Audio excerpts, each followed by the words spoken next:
Di ruang angkasa yang sunyi dan dingin, Amerika Syarikat mengoperasikan jaringan satelit pengintai paling canggih dalam sejarah peradaban manusia.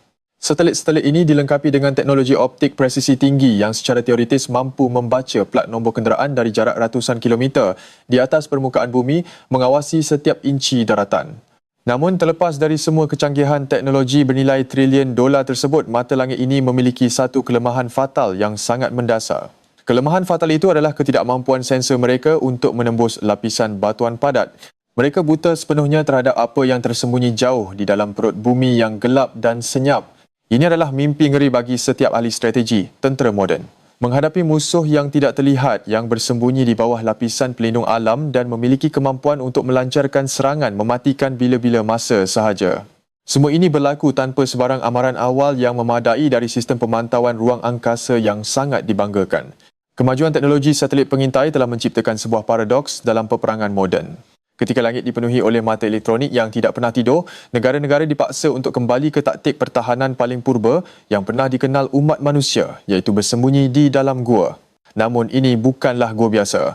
Gua-gua di era moden ini adalah keajaiban kejuruteraan geoteknik yang dirancang untuk satu tujuan mematikan. Selamat datang di Bedah Sains bersama saya, Si Penanya. Hari ini kita akan membedah salah satu misteri ketenteraan terbesar abad ini, menggabungkan sains, kejuruteraan dan strategi geopolitik yang mengubah lanskap peperangan. Jauh di bawah pergunungan Zagros di Iran, pada kedalaman lebih dari 500 meter, terdapat jaringan terowong gergasi yang membentang bagaikan pembuluh darah di dalam batu padat. Di sinilah tersembunyi kereta pembawa peluru, berpandu dan silo pelancaran balistik. Ini adalah anatomi dari kota peluru berpandu bawah tanah yang menggerunkan. Pertanyaan terbesarnya adalah bagaimana sebuah negara yang berada di bawah tekanan sekatan ekonomi dan teknologi selama lebih dari 40 tahun mampu membangunkan infrastruktur ketenteraan berskala masif ini. Bagaimana mereka menyembunyikan kemudahan gergasi yang saiznya sebesar kota ini dari pantauan mata dunia yang sentiasa memerhati? Dan yang paling penting, adakah wujud senjata konvensional di muka bumi ini yang mampu menembus dan menghancurkannya? Untuk memahami obsesi Iran terhadap kemudahan bawah tanah yang ekstrem ini, kita harus memutar waktu kembali ke dekad 90-an, ke era di mana peperangan udara moden mula mengubah segalanya. Semasa Perang Teluk tahun 1991, dunia menyaksikan sebuah demonstrasi kekuatan udara yang belum pernah terjadi sebelumnya. Pasukan gabungan pimpinan Amerika Syarikat menghancurkan infrastruktur ketenteraan Iraq di atas tanah hanya dalam hitungan hari menggunakan senjata berpemandu presisi tinggi yang melumpuhkan semua sistem pertahanan. Peristiwa tersebut memberikan pelajaran yang sangat berharga dan brutal bagi para ahli strategi di Teheran. Mereka menyedari satu fakta yang tidak terbantahkan dalam peperangan moden melawan kekuatan udara superioriti Amerika Syarikat. Apapun yang berada di atas permukaan tanah akan ditemukan dan apapun yang ditemukan pasti akan dihancurkan. Tidak ada sistem pertahanan udara pada masa itu yang mampu menahan serangan presisi masif tersebut. Selain ancaman ketenteraan langsung, ada faktor sekatan antarabangsa yang melumpuhkan. Selama 4 dekad, embargo senjata dan sekatan teknologi menjadikan mustahil untuk membangunkan angkatan udara konvensional yang mampu bersaing. Tanpa pesawat tempur generasi terbaru untuk mempertahankan wilayah udara mereka, satu alternatif strategik diperlukan untuk menciptakan kesan gentar. Alternatif strategik tersebut adalah pengembangan program peluru berpandu balistik domestik secara masif. Peluru berpandu balistik menjadi satu-satunya alat unjuran kekuatan jarak jauh yang boleh diandalkan. Namun peluru-peluru berpandu ini sangat terdedah kepada bahaya saat berada di landasan pelancaran terbuka. Mereka memerlukan tempat perlindungan mutlak. Oleh kerana itu, doktrin ketenteraan bergeser secara radikal dari pertahanan udara konvensional menuju peperangan subteranian atau peperangan bawah tanah yang tersembunyi. Pergeseran doktrin ini memicu salah satu projek kejuruteraan ketenteraan paling bercita-cita tinggi di abad moden. Alih-alih melabur pada pangkalan udara yang luas dan mudah disasarkan, bajet pertahanan dialihkan sepenuhnya. Fokus kini adalah pada struktur yang tidak terlihat oleh mata kasar dan satelit pengintai. Dana tersebut digunakan untuk membeli mesin pengorek terowong gergasi, bahan letupan industri berskala besar dan konkrit bertertulang. Mereka mula menggali gunung dan bukan sebarang gunung, melainkan formasi geologi paling tangguh di seluruh wilayah Timur Tengah. Objektifnya adalah mencipta benteng alam yang tidak dapat ditembus. Mari kita analisis perisai alam yang dipilih oleh para jurutera ketenteraan ini. Pergunungan Zagros membentang sepanjang 1000. Secara geologi, struktur pergunungan ini menyimpan keistimewaan luar biasa yang menjadikannya kubu pertahanan ideal. Pergunungan ini terbentuk dari pelanggaran tektonik antara plat Arab dan Eurasia, menghasilkan lipatan batuan kapur dan granit yang sangat padat. Struktur geologi purba ini memiliki ketahanan struktur luar biasa, mampu menahan tekanan ekstrem baik dari dalam bumi maupun dari luar. Ketebalan batu granit di pergunungan ini bukan sekadar penghalang fizikal biasa. Granit memiliki kepadatan purata sekitar 2.7 gram per sentimeter padu dengan kekuatan mampatan yang jauh melebihi konkrit ketenteraan kualiti tertinggi sekalipun. Ia adalah perisai semula jadi yang tiada tandingannya. Apabila anda memiliki lapisan granit murni setebal 500 meter di atas kepala, anda pada dasarnya berada di dalam benteng alam yang kebal terhadap hampir semua senjata konvensional. Batu granit ini bertindak sebagai peredam kejut alam yang sempurna, melindungi apa jua yang berada di bawahnya dari kemusnahan kinetik. Tenaga kinetik dari bom penembus bumi atau bunker buster konvensional akan diserap, disebarkan dan dineutralkan oleh jisim batuan yang masif. Gelombang kejut yang merosakkan akan terhenti sebelum ia dapat mencapai kemudahan yang tersembunyi jauh di bawahnya. Ini adalah aplikasi murni dari hukum fizik tentang penyusutan tenaga mekanikal dalam medium padat berketumpatan sangat tinggi. Alam semula jadi menyediakan perisai yang tidak mampu dicipta secara buatan oleh teknologi manusia, mengubah kelemahan menjadi kelebihan mutlak. Topografi pergunungan Zagros yang sangat kasar, penuh dengan lembah curam serta tebing terjal, turut memberikan keuntungan taktikal tambahan. Bentuk muka bumi ini menyukarkan operasi radar terbang rendah dan membataskan sudut serangan bagi peluru berpandu jelajah musuh yang cuba menyusup. Setiap pendekatan udara menuju pintu masuk kemudahan rahsia ini mengharuskan pesawat tempur bermanuver di celah-celah gunung yang sempit dan sangat berbahaya. Ini mencipta zon maut semula jadi yang memaksa musuh berhadapan dengan risiko kemalangan yang tinggi sebelum sempat melepaskan tembakan. Selain itu, keadaan geologi ini sangat ideal untuk menyembunyikan tanda tangan terma atau haba yang dihasilkan oleh aktiviti industri ketenteraan di bawah tanah. Lapisan batuan yang tebal bertindak menyerap dan mengedarkan haba dengan sangat efisien ke seluruh jisim gunung. Oleh kerana haba diserap sepenuhnya, sensor inframerah pada satelit mata-mata yang mengorbit di luar angkasa tidak dapat mengesan sebarang anomali suhu yang mencolok di permukaan gunung. Kemudahan ini benar-benar menyatu dengan alam sekitarnya menjadi halimunan secara terma. Sekarang mari kita bedah anatomi dari kota bawah tanah ini. Kemudahan ini bukan sekadar satu gua besar yang digali secara rawak, melainkan jaringan kompleks yang terancang rapi. Ia terdiri daripada lorong-lorong utama, ruang penyimpanan rahsia, kemudahan pemasangan dan silo pelancaran menegak. Mereka bentuk arkitekturnya mengadaptasi struktur modular yang pintar. Jika satu bahagian dari jaringan ini mengalami kerosakan atau kebocoran akibat letupan, pintu anti-letupan gergasi akan segera menyegel kawasan tersebut, melindungi bahagian lain dari kemusnahan berantai. Lorong-lorong utama diukir cukup lebar untuk membolehkan dua kenderaan pelancar peluru berpandu gergasi berselisih di dalamnya tanpa masalah. Dinding lorong dilapisi dengan konkrit bertertulang khusus bermutu tinggi yang dicampur dengan material pengeras untuk mencegah runtuhnya batuan semula jadi. Lampu-lampu industrial berwarna kuning menerangi terowong panjang ini memantulkan cahaya pada dinding konkrit yang padat. Ia menciptakan atmosfera yang menegangkan, seolah-olah anda berada di dalam set filem cerita sains distopia. Namun ini adalah realiti ketenteraan yang sangat mematikan. Salah satu keajaiban kejuruteraan terpenting di kemudahan tertutup ini adalah sistem pengudaraan dan sirkulasi udara. Ribuan personel dan mesin berat memerlukan oksigen konstan untuk beroperasi. Tanpa sistem ini, kota bawah tanah ini akan menjadi kubur asfiksia dalam masa beberapa jam. Lebih kritikal lagi, pelancaran peluru berpandu di kawasan separa tertutup akan menghasilkan gas egzos beracun dan suhu ekstrem. Tanpa sistem penapisan yang tepat, pelepasan gas ini dapat membunuh siapa sahaja di sekitarnya dalam hitungan saat akibat keracunan dan haba.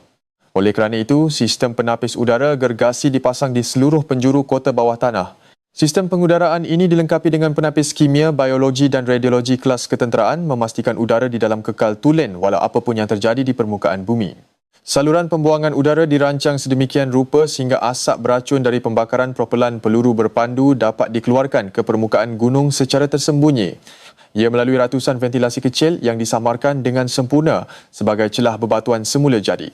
Pembuangan ini tersebar secara meluas untuk mencegah pengesanan visual dari asap tebal yang tertumpu di satu titik koordinat. Ini mengelakkan satelit musuh dari mengesan corak anomali yang boleh mendedahkan lokasi sebenar fasiliti bawah tanah tersebut. Untuk memindahkan peluru berpandu balistik seberat puluhan tan melintasi jarak berkilo-kilometer di bawah tanah, kemudahan ini menggunakan sistem landasan kereta api khusus. Landasan ini diintegrasikan dengan lancar ke dalam lantai konkrit yang diperkukuh.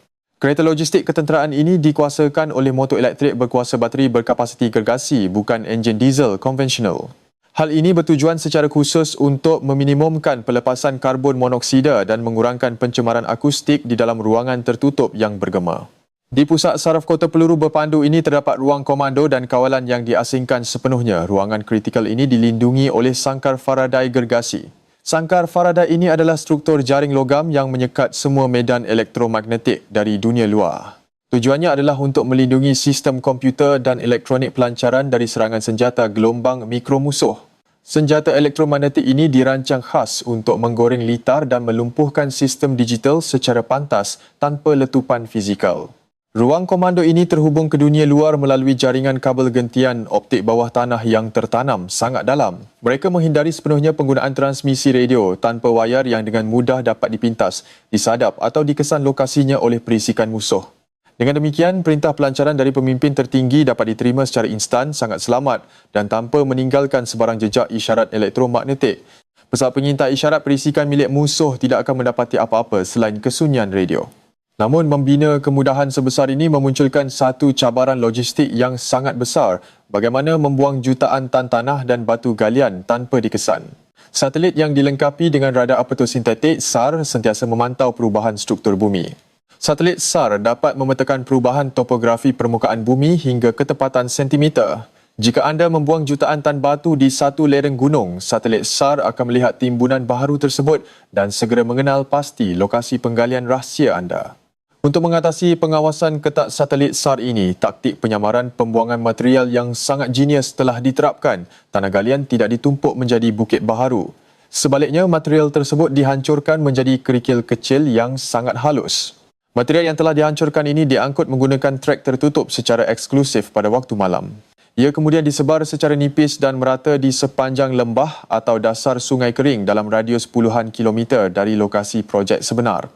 Penyebaran material galian secara merata dan nipis ini membuat perubahan elevasi tanah menjadi sangat minimum, mungkin hanya beberapa sentimeter di kawasan yang sangat luas.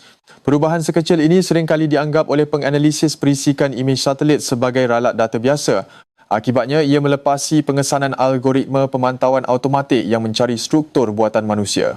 Selain itu, pintu masuk utama menuju kota bawah tanah ini seringkali disamarkan sebagai kemudahan industri awam biasa seperti kilang simen atau pelombongan komersial.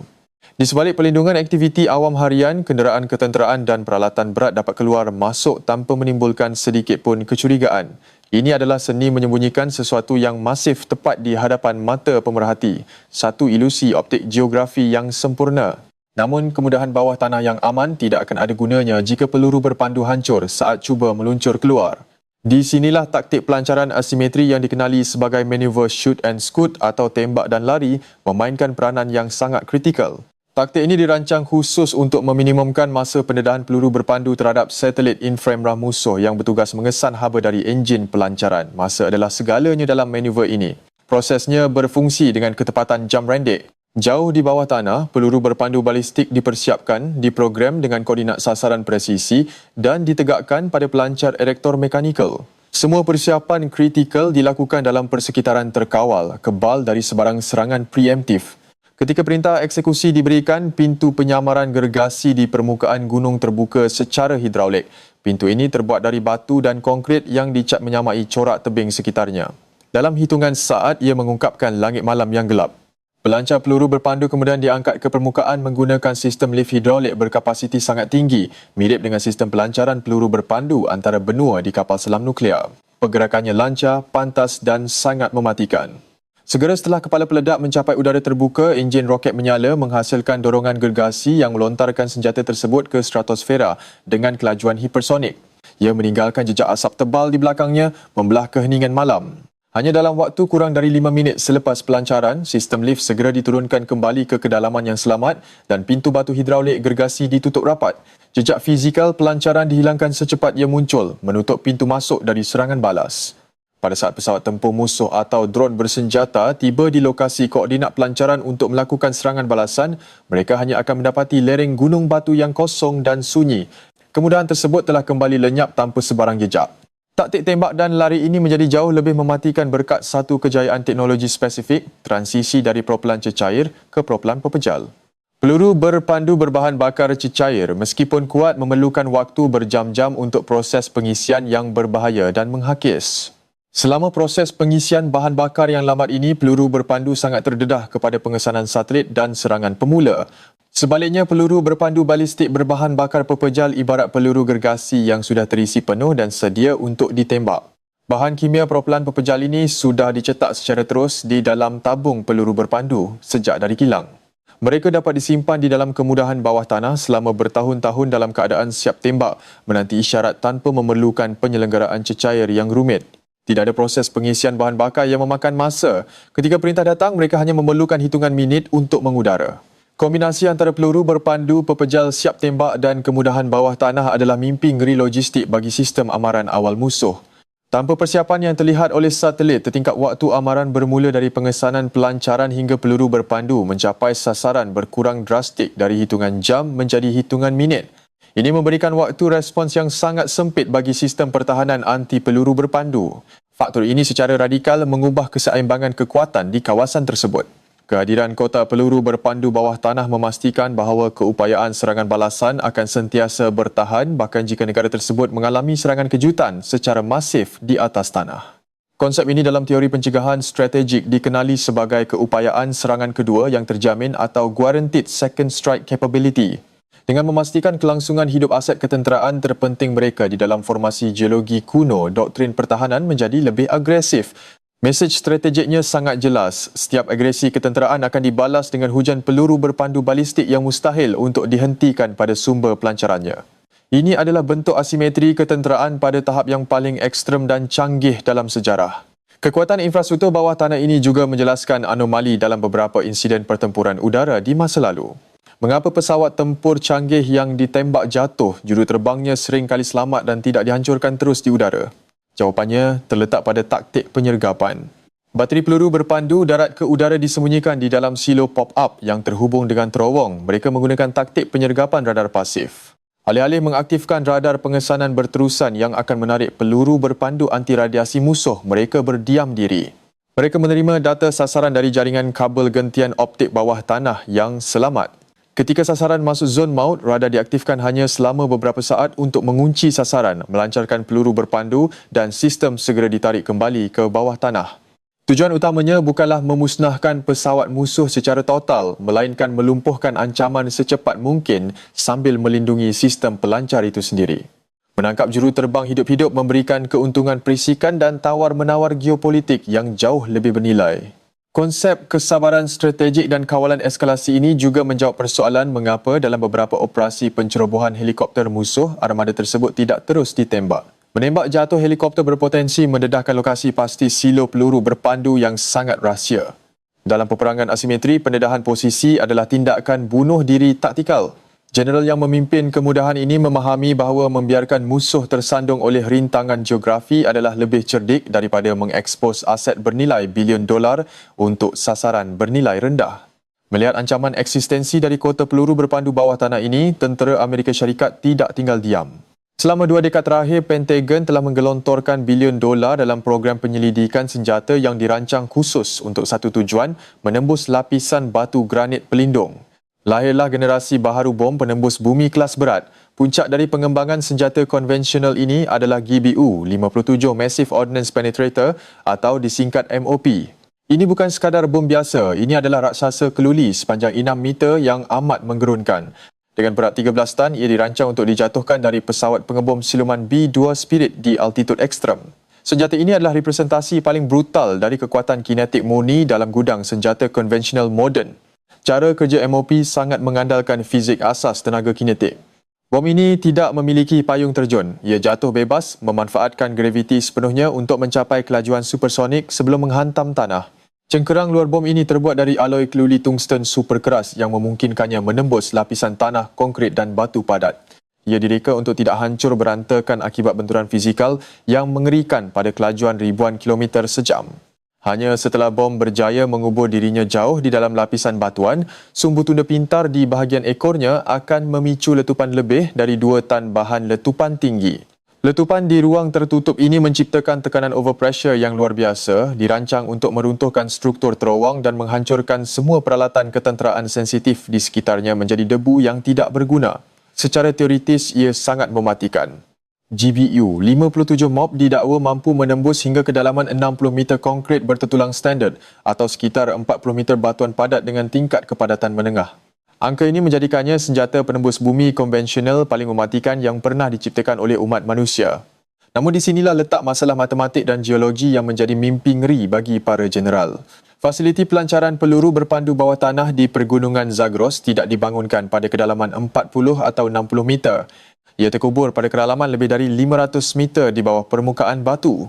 Kesenjangan kedalaman ini menonjolkan keterbatasan fundamental dari senjata kinetik konvensional. Sehebat manapun aloi logam yang digunakan untuk membuat selubung bom dan seberat manapun bom tersebut dijatuhkan, hukum fizik material menetapkan batas maksimum penembusan. Mengingat keterbatasan GBU, 57 MOP awam sering bertanya bagaimana dengan bom konvensional terkuat lainnya seperti GBU 43B Moab yang popular dijuluki sebagai Mother of All Bombs. Adakah letupan dahsyat Moab mampu meruntuhkan fasiliti yang tertutup lapisan granit tebal? Untuk menjawab pertanyaan tersebut, kita harus memahami perbezaan mendasar dalam reka bentuk senjata. Moab pada dasarnya adalah senjata termobarik gergasi yang dirancang untuk meledak tepat di atas permukaan tanah. Ia membakar oksigen di sekitarnya dan mencipta gelombang kejut yang luas. Namun, Moab B sama sekali tidak memiliki keupayaan penetrasi kinetik. Ia memiliki selubung aluminium nipis yang dirancang untuk meledak sepenuhnya di udara. Gelombang kejut dari letupan udara ini akan memantul dan menghilang tanpa kesan bererti apabila berhadapan dengan dinding gunung granit padat. Moab B tidak lebih dari sekadar ketukan keras di pintu benteng batu gergasi tersebut. Senario penggunaannya di Gua Cetek tidak terpakai untuk fasiliti ketenteraan yang disegel oleh pintu keluli anti letupan dan terkubur jauh di bawah batuan igneous keras. Oleh kerana itu, ketika senjata kinetik dan senjata termobarik permukaan terbukti tidak berdaya, para perancang ketenteraan dihadapkan pada satu kesimpulan yang sangat mengerikan. Satu-satunya cara yang secara hukum fizik terbukti mampu menghancurkan fasiliti tersebut adalah senjata nuklear. Khususnya senjata nuklear penembus bumi bertenaga rendah seperti B61,11. Senjata taktikal semacam ini dirancang untuk menembus beberapa meter ke dalam tanah sebelum meledak.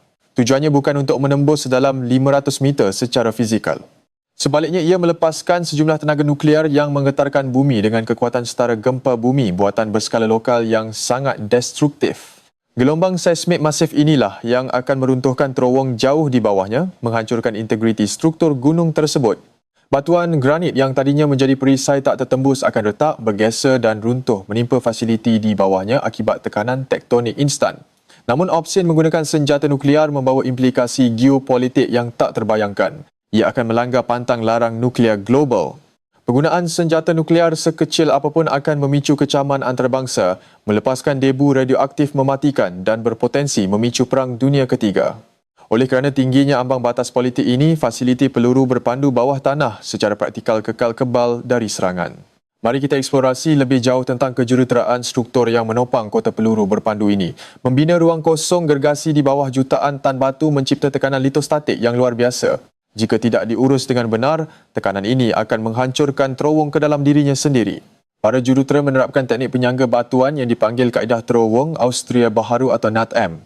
Alih-alih melawan tekanan gunung dengan konkrit kaku, kaedah ini memanfaatkan tekanan geologi batuan itu sendiri untuk menstabilkan terowong secara dinamik. Selain kestabilan batuan, pengurusan air tanah adalah musuh tak terlihat di kedalaman ratusan meter. Tekanan air akuifer bawah tanah dapat dengan mudah menembus dinding, membanjiri fasiliti dan merosakkan litar elektronik pelancaran peluru berpandu yang sangat sensitif. Oleh kerana itu, membran kalis air berlapis dan sistem saliran bertekanan tinggi dipasang. Infrastruktur bawah tanah ini juga dirancang untuk sepenuhnya mandiri atau berautonomi. Dalam senario perang total, di mana semua bekalan elektrik dan air dari permukaan terputus, ia terus beroperasi. Kota peluru berpandu ini memiliki penjana kuasa sandaran, tangki bahan api gergasi dan takungan air minum yang mampu menghidupi seluruh kru selama berbulan-bulan. Ia berfungsi layaknya kapal selam nuklear di darat menyelam ke dalam lautan batu dan memutus hubungan dengan dunia luar. Membahas tentang logistik peluru berpandu pepejal di dalam bangka, ada protokol keselamatan yang sangat ekstrem. Propelan pepejal pada dasarnya adalah bahan letupan berketumpatan tinggi. Jika berlaku kebakaran tidak sengaja, hasilnya adalah letupan katastrofik yang memanggang fasiliti dari dalam. Untuk mencegah senario kiamat dalaman ini, sistem pemadam kebakaran gas halun automatik dipasang. Dari segi keselamatan siber, semua sistem dioperasikan oleh komputer lokal yang tidak terhubung ke internet global sama sekali. Ini dikenali sebagai seni bina rangkaian terasing atau iGap. Pendekatan ini membuat fasiliti kebal terhadap serangan siber jarak jauh. Kembali ke masalah pengesanan, Perisikan Amerika terus mengembangkan kaedah alternatif seperti gravimetri satelit. Teknologi ini mengukur variasi anomali graviti bumi yang disebabkan oleh rongga kosong di bawah gunung. Jika anda menggali jutaan tan batu, anda mengubah jisim lokal gunung tersebut menghasilkan tarikan graviti yang sedikit lebih lemah. Terdapat juga taktik perisikan akustik bawah tanah menggunakan sensor seismik jarak jauh untuk mendengar getaran mesin pengorek atau pergerakan kereta api ngem. Namun fasiliti bawah tanah dirancang dengan peredam kejut dan penebat akustik masif untuk meminimumkan rambatan gelombang bunyi. Ini adalah permainan kucing dan tikus abadi antara teknologi pengesanan dan kejuruteraan halimunan. Kota peluru berpandu ini adalah mahakarya pertahanan asimetri. Melalui gabungan topografi pergunungan Zagros yang tangguh, batuan granit padat pelindung dan transisi strategik ke peluru berpandu berbahan bakar pepejal, fasiliti ini berjaya meneutralkan ancaman satelit mata-mata dan senjata konvensional paling canggih di dunia secara mutlak. Doktrin peperangan subterranean ini membuktikan bahawa sekatan ekonomi dan teknologi tidak mematikan inovasi pertahanan, sebaliknya memaksanya berevolusi ke arah yang jauh lebih berbahaya. Mereka mencipta perisai dari bumi itu sendiri mengubah kelemahan menjadi kekuatan tak tergoyahkan. Terima kasih telah menemani saya si penanya dalam perjalanan membedah anatomi geoteknik dan strategi geopolitik di balik kota peluru berpandu bawah tanah ini.